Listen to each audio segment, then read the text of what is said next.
Hello, আসসালামু আলাইকুম বন্ধুরা, সবাই কেমন আছেন? আশা করি সবাই অনেক ভালো আছেন। তো আপনাদের দোয়াও আমরাও অনেক ভালো আছি। তো আজকে ভিডিওর উদ্দেশ্য হচ্ছে আমাদের হাতে যে তার ঘিরাটা দেখতে পাচ্ছেন, এই তার গাদাটা আমার দাদি এবং দাদার কবরটা ঘিরতে নিয়ে যাচ্ছি। তো আমরা কি কি করি সামনে যাই, আমাদের সাথেই থাকুন সম্পূর্ণ ভিডিওটি দেখার জন্য। তো আমরা প্রায় চলে আসছি, আমাদের সাথেই থাকুন ভিডিওটি দেখার জন্য। তো বন্ধুরা দেখতে পারলেন যে আমরা যে তার কাটাটি নিয়ে আসলাম, এটা এখানে আশিকের দাদুর যে কবরস্থানটি আছে এটা ঘেরা। এটি একটি পবিত্র স্থান, এখানে যেন কোনো ভাবে এটি দূষিত না হয়, এই জন্য তারা একটি ভালো কাজ করতে আমার মনে হয় যে এই বেড়াগুলা দিয়ে সাইড দিয়ে ঘিরে দেবে যাতে কোনো সমস্যা না হয় এই জায়গাটা।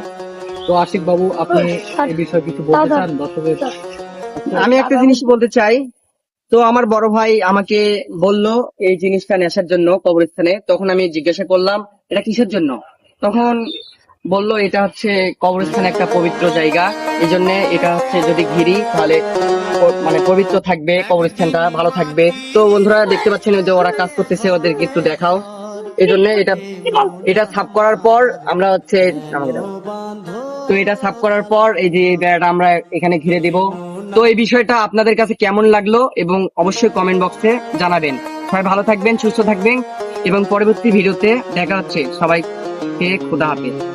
একদিন মাটির ভিতরে হবে ঘর, প্রেম না আমার। তো বন্ধুরা, আজকের ভিডিও এই পর্যন্তই। এই ভিডিওটি আপনাদের কাছে কেমন লাগলো এবং আমরা কাজটা কি ঠিক করছি না ভালো করছি, অবশ্যই একটা করে কমেন্ট করে যাবেন। তো বন্ধুরা, সবাই ভালো থাকবেন, সুস্থ থাকবেন এবং আবার একটি নতুন ভিডিওতে আপনাদের সাথে দেখা হচ্ছে। সবাইকে খোদা হাফেজ।